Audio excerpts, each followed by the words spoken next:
নমস্কার, আমি সুকৃতি দান। আশা করি আপনারা সবাই ভালো আছেন। আপনারা সবাই দেখছেন অ্যাস্ট্রো সলিউশন।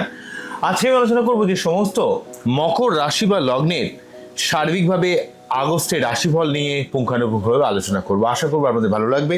তো অনুষ্ঠানটিকে মন দিয়ে শুনুন এবং বোঝার চেষ্টা করুন। প্রথমেই বলবো, দেখুন রাহু কেতুর এই রাহু সেকেন্ড হাউসে অবস্থান করছে এবং কেতু অষ্টমে অবস্থান করছে। তো রাহু কেতুর ঠিক এক পাশে সব গ্রহগুলো অবস্থান করছিল। শুধুমাত্র শুক্রদেব 1 আগস্ট যখনই রাশি পরিবর্তন করে এই সিংহ থেকে কন্যা রাশির ঘরে প্রবেশ করে গেল, তখন থেকে কিন্তু আপনাদের এই কালসর্প যোগ চলে গেল। তো এই কালসর্প যোগ চলে যাওয়ার জন্য মেন্টাল যে অস্থিরতা, বিভিন্ন যে মানসিক চাপ, ডিপ্রেশন, টেনশন, চিন্তা, অ্যাংজাইটি, এই সার্বিক জায়গাটা কিন্তু সমস্ত মকর রাশি বা লগ্নের কিন্তু চলে যাবে।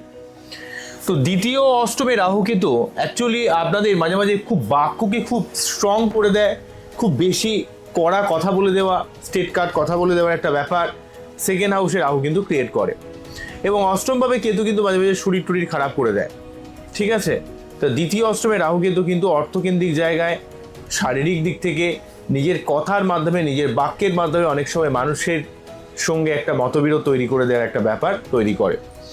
তো এই দ্বিতীয় অষ্টমে রাহু কেতুর জন্য মেনলি রাহু যেহেতু দ্বিতীয়ভাবে রয়েছে, সেখান থেকে তার পঞ্চম দৃষ্টির মাধ্যমে দশম ভাবকে প্রভাবিত করার জন্য সমস্ত মকর লগ্ন বা রাশির ক্ষেত্রে কর্মকেন্দ্রিক কিছু চাপ, অস্থিরতা বা কর্মে ঊর্ধ্বতন কর্তৃপক্ষের সঙ্গে একটা মনোমালিন্য বা কাজের জায়গায় কোথাও একটা যেন ডিস্টারবেন্স ব্যাপার তৈরি করছে। এবং সেই সঙ্গে রাহু যেহেতু এখান থেকে ষষ্ঠ ভাবকে দেখছে, 1, 2, 3, 4, 5, তো ষষ্ঠ ভাবকে দেখছে, তো সেই জন্য কিন্তু আপনাদের একটু শত্রুতা সংক্রান্ত সমস্যা বা আপনাদের মাঝে মাঝে একটু বিভিন্ন ঝামেলায় জড়িয়ে পড়া এবং ফ্যামিলি কেন্দ্রিক প্রচুর ডিস্টারবেন্স, এই ব্যাপারগুলো ছিল। তো আগস্ট মাস পড়ার সঙ্গে সঙ্গে কালসর্প যোগ চলে যাওয়া মানে রাহু কেতুর এই নেগেটিভিটিটা অনেকটা কমে যাবে। তাই আপনাদের জীবনে এই রাহু কেতু বিশেষ করে 40% নেগেটিভিটি ব্যাপারটা চলে যাবে। কর্ম, অর্থ, পরিবার, বিভিন্ন ঝামেলা, বিভিন্ন সমস্যা, বিভিন্ন শারীরিক অসুস্থতা, সেই সংক্রান্ত ব্যাপারগুলো কিন্তু মোটামুটি 1 আগস্টের পর কিন্তু 40% চলে যাবে। তারপর অক্টোবরে সম্পূর্ণভাবে কিন্তু একটা পরিবর্তন আসবে, অর্থাৎ আপনাদের কর্মকেন্দ্রিক পরিবর্তন, পরিবার কেন্দ্রিক সার্বিক পরিবর্তন, অর্থ লাভের দিক থেকে সার্বিক পরিবর্তন এবং জীবনে দীর্ঘমেয়াদী কোনো সমস্যা থেকে বেরিয়ে আসার দিক থেকে আপনাদের জীবনে সার্বিক উন্নতির ব্যাপারে মকর রাশি বা লগ্নকে কিন্তু হেল্প করবে। এই ব্যাপারটা অত্যন্ত পজিটিভ রয়েছে। ঠিক আছে, তাই আমরা মকর রাশি বা লগ্নের ক্ষেত্রে আমরা দেখব যে অক্টোবর থেকে 5ই ডিসেম্বর এই সময়কালে একটা সার্বিক পরিবর্তন আমরা কিন্তু খেয়াল করব। কিন্তু যখনই 5ই ডিসেম্বরের পর দেখব, তখন কিন্তু রাহু চলে যাবে লগ্নে এবং কেতু চলে যাবে সপ্তমে। তখন কিন্তু লগ্ন সপ্তমে রাহু কেতুর জন্য শরীর, মন, মানসিকতা, পাবলিক রিলেশনশিপ, সেই ব্যাপারে সাবধানতা অবলম্বন করতে হবে।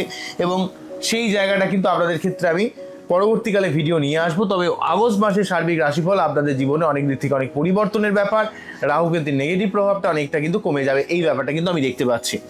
অন্যদিক থেকে ব্যাপার একটা বলবো, সেটা হচ্ছে আপনাদের মকরের ক্ষেত্রে সপ্তম ভাবে সূর্য, বুধ এবং বৃহস্পতি অবস্থান করছে। তো মকরের ক্ষেত্রে বৃহস্পতি খুব একটা শুভ গ্রহ নয়। বৃহস্পতিদেব কিন্তু মকর লগ্নের ক্ষেত্রে বৃহস্পতিদেব কিন্তু তৃতীয়পতি এবং দ্বাদশপতি, সেই সপ্তমভাবে উচ্চস্থ হয়ে অবস্থান করার জন্য এটা 31শে অক্টোবর পর্যন্ত অবস্থান করছে। এই অবস্থান করার জন্য ভালো ভালো মানুষের সান্নিধ্য, জীবনে যোগাযোগ, লাইফ পার্টনারের সহযোগিতা, লাইফ পার্টনারের সঙ্গে সম্পর্কের জায়গাটাকে অনেকটা মধুর করবে, ভালো করবে।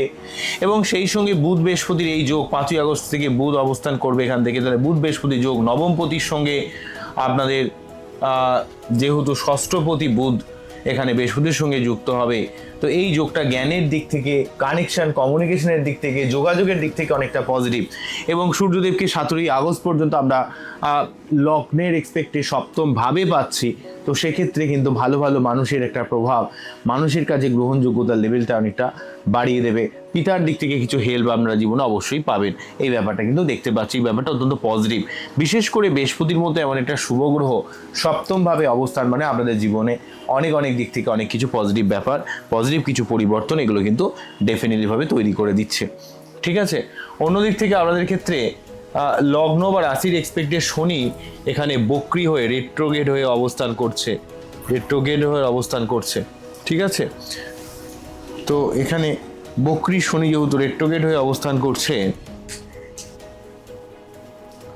তো সেক্ষেত্রে কিন্তু আমরা যদি দেখি তো শনি থার্ড হাউসে রেট্রোগ্রেড হয়ে অবস্থান করার জন্য এখানে আপনাদের ক্ষেত্রে কিন্তু অনেক লড়াই করার একটা টেন্ডেন্সি বাড়িয়ে দেবে।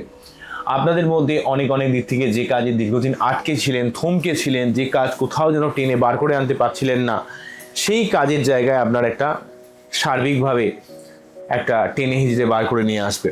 কিন্তু আপনার মধ্যে একটু বিষণ্ণতা, একটু ডিস্যাটিসফ্যাকশন ভাবও কিন্তু ক্রিয়েট করবে। শনি যেহেতু বক্রী হয়ে অবস্থান করছে, শনি যেহেতু লগ্নপতি বা রাশিপতি এবং যেহেতু আপনাদের ক্ষেত্রে দ্বিতীয় পতি, সেই জন্য কিন্তু শনিদেব বক্রী হয়ে থাকার জন্য অর্থকেন্দ্রিক ব্যাপারে, নিজের সার্বিক কাজের ব্যাপারে, নিজের শারীরিক উন্নতির ব্যাপারে এখানে কিন্তু শনিদেব অনেকটা আপনাদের হেল্প করবে। শনি বক্রী থাকার জন্য আপনাদের কিছুটা অ্যাংজাইটি বা একটু বিষণ্ণতা বাড়াতে পারে, বা আপনার নিজের মধ্যে এই যে একটা ডিস্যাটিসফ্যাকশন ব্যাপারটা বাড়তে পারে। কিন্তু শনিদেব কিন্তু আপনার জীবনে অনেক জায়গায় অনেক কাজে সফলতা প্রদান করবে।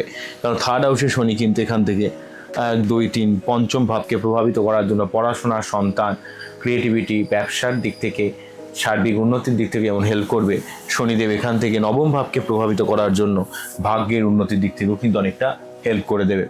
এবং শনিদেব এখান থেকে দ্বাদশ ভাবকে প্রভাবিত করার জন্য আপনাদের বিদেশ যাত্রা, বিদেশ থেকে অর্থ ইনকাম বা আপনাদের বৈদেশিক ব্যাপারে সার্বিক একটা হেল্প কিন্তু করবে।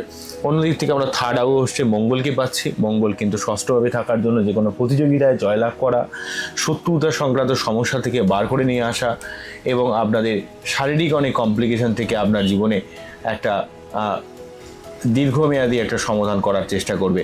মঙ্গল যেহেতু আপনাদের ক্ষেত্রে এই ঘর অর্থাৎ একাদশপতি এবং চতুর্থপতি, মঙ্গল ষষ্ঠভাবে থেকে আপনার প্রফেশনাল ফিল্ডে একটা সার্বিক যে কোনো কম্পিটিশনের জায়গায়, যে কোনো জায়গায় যেখানে আলটিমেটলি একটা মানুষের সঙ্গে আপনার একটা কম্পিটিশন রয়েছে, সেই জায়গায় একটা সার্বিক সফলতা প্রদান করবে, ঠিক আছে, মঙ্গলদেব। এবং মঙ্গলদেব কিন্তু নিজে আপনাকে চতুর্থ ভাব সংক্রান্ত ব্যাপারে, ভূমি, ভবন, বাহন সংক্রান্ত ব্যাপারে অনেকটা পজিটিভ ফল দেবে। মঙ্গলদেব এখানে বসে যেহেতু তার প্রথম দৃষ্টির 1, 2, 3, 4 চতুর্থ দৃষ্টির মাধ্যমে নবম ভাবকে প্রভাবিত করার জন্য ভাগ্য উন্নতির দিক থেকে হেল্প করবে, আপনার বিদেশ যাত্রার দিক থেকে হেল্প করবে এবং লগ্ন বা রাশিকে প্রভাবিত করার জন্য আপনাকে অনেকটা কর্মঠ করবে, আপনাকে অনেকটা লড়াই করার মতো এক ক্ষমতা প্রদান করবে। অন্যদিক থেকে শুক্রদেব যেহেতু মকর লগ্নের ক্ষেত্রে রাজ্যকারী গ্রহ, কেননা পঞ্চমপতি এবং দশমপতি, যেমন কর্কটের ক্ষেত্রে মঙ্গল রাজ্যকারী গ্রহ হয়, তেমন মকরের ক্ষেত্রে কিন্তু শুক্রদেব রাজ্যকারী গ্রহ। তো সেই শুক্রদেব নবমভাবে থাকার জন্য, তো নবমভাবে যদিও নিচস্থ হয়ে অবস্থান করছে, ভাগ্য উন্নতির দিক থেকে বা আপনার অর্থ লাভের দিক থেকে অনেকটা হেল্প করবে। কিন্তু মনে রাখতে হবে, বক্রী শনি যেহেতু নিচস্থ শুক্রকে দেখছে, শনি শুক্র যোগ কিন্তু আপনাদের জীবনে কিন্তু একটু ভোগের দিক থেকে ডিস্টার্ব তৈরি করতে পারে। ভালো থাকা বা ভোগ বা জীবনের স্বাচ্ছন্দ্যের জায়গাগুলোতে কিছু না কিছু ডিস্টার্ব তৈরি করতে পারে, ঠিক আছে।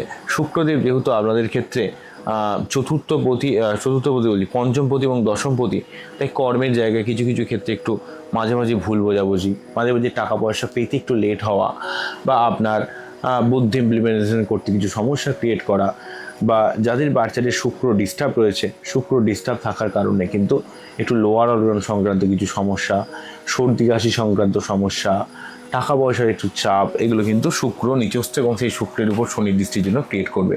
তবে এই ব্যাপারটাকে শুধু নেগেটিভ বললে হবে না। শুক্র যেহেতু এখানে চতুর্থপতি, পঞ্চমপতি এবং দশমপতি, এবং শনি যেহেতু লগ্নপতি, তাহলে লগ্নের সঙ্গে পঞ্চমের কানেকশান বা দ্বিতীয়ের সঙ্গে দশমের কানেকশান কর্ম থেকে অর্থ লাভের অনেক সম্ভাবনা তৈরি করে।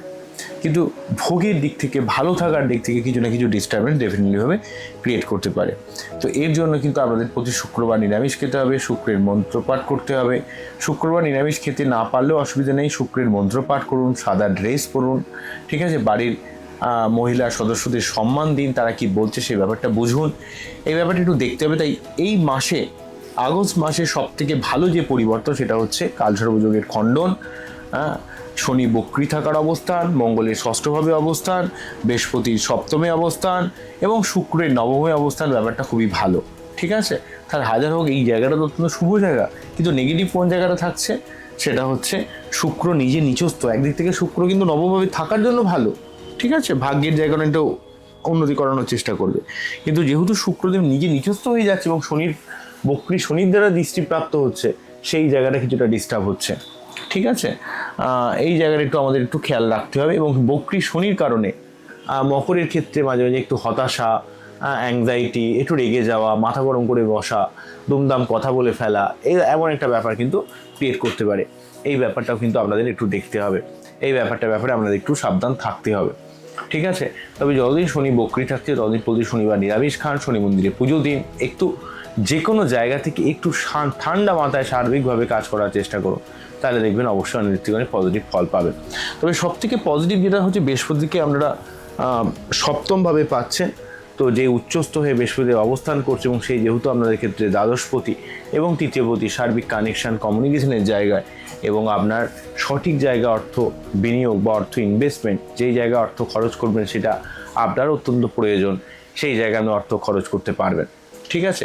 তবে এই আগস্ট মাসে আপনাদের মেনলিভাবে শুক্রের মন্ত্রপাঠ করা, সাদা ড্রেস পরা, শুক্রের জায়গাটা একটু দেখতে হবে এবং বাচ্চাদের শুক্রের কোনো রকম সমস্যা থাকলে তার সঠিক কোনো প্রতিবিধান নিলে আপনারা কিন্তু অনেকটা সমস্যাকে কাটাতে পারবেন বলেই মনে করি, ঠিক আছে। তো এই হলো ব্যাপার। তবে রাহু সেকেন্ড হাউসে থাকার জন্য আপনাদের টাকা পয়সা জমানোর ব্যাপারে সাবধান হতে হবে। খুব টাকা পয়সা চোট খেয়ে যাওয়া বা টাকা পয়সা খরচ হয়ে যাওয়া, এই ব্যাপারটা কিন্তু একটু থাকবে। যদিও কালসর্পযোগটা চলে যাওয়ার পর থেকে মোটামুটিভাবে আমাদের 40% সমস্যাটা চলে যাবে অর্থকেন্দ্রিক ব্যাপারে বা বিভিন্ন ঝামেলার জায়গায়, কিন্তু তবুও আপনাদের যেহেতু 1 আগস্টে 40% যাবে এবং অক্টোবর থেকে সার্বিক অর্থনৈতিক দিক থেকে কর্মের জায়গায়, পরিবার কেন্দ্রিক ব্যাপারে, জীবনের সার্বিক ঝামেলা নির্মূল করার ব্যাপারে, জীবনের শুভ পরিবর্তন আসছে, তাই এই জায়গাটা অবশ্যই ভালোভাবে কাজে লাগাবেন। কিন্তু 5ই ডিসেম্বরের পর থেকে আমি পরবর্তীকালে ভিডিও করব লগ্ন সপ্তমে রাহুকেতুর জন্য বিশেষ কিছু সাবধানতা অবলম্বন করতে হবে। আপনারা পারলে এই সময় রাহুর মন্ত্র পাঠ করতে পারেন। যদি আপনাদের অর্থকেন্দ্রিক সমস্যা আসে বা কথাবার্তা বলার দিক থেকে আপনি আত্মীয় স্বজনের সঙ্গে বিভিন্ন কারণে একটা মতবিরোধের মধ্যে জড়িয়ে পড়ছেন, তাহলে আপনারা রাহুর মন্ত্র পাঠ করুন। আর বিভিন্ন ঝামেলা থেকে বেরিয়ে আসার জন্য অবশ্যই আমরা কেতুর মন্ত্র পাঠ করুন। অবশ্যই আপনারা লাভ পাবেন, জীবনে সার্বিকভাবে অনেক উন্নতি করতে পারবেন, ঠিক আছে। মকর রাশির বা লগ্নের মানুষরা কিন্তু অনেক ধৈর্যশীল হন, অনেক লড়াকুর হন, অনেক পরিশ্রমী হন, অনেক কষ্ট করেন। কিন্তু অনেক সময় কি হয়, আপনারা খুব গতানুগতিকভাবে করতে করতে আপনারা স্মার্ট ওয়ার্ক করতে ভুলে যান। নিজের প্রবলেমের কথা বারে বারে বলতে বলতে অত্যন্ত বেশি ইরিটেট নিজেই হয়ে যান। এই ধরনের একটা ব্যাপার খুব ডিপ্রেশনের ব্যাপার ক্রিয়েট করে, ঠিক আছে। তো এই জন্য কিন্তু আপনার বাচ্চাদের চন্দ্রের অবস্থানও কিন্তু অত্যন্ত গুরুত্বপূর্ণ। চন্দ্রের অবস্থানকে দেখতে হবে। চন্দ্রের অবস্থান যদি ভালো থাকে তাহলে কিন্তু আপনারা অনেক জায়গা থেকে অনেকটা নেগেটিভিটি ব্যাপারটাকে কাটাতে পারবেন বলে আমি মনে করি। তো আজকে এখানেই থামছি, আবারও দেখা হবে নতুন কোনো ভিডিও নিয়ে। আপনারা খুব ভালো থাকুন, অ্যাস্ট্রো দেখতে থাকুন। নমস্কার, থ্যাংক ইউ।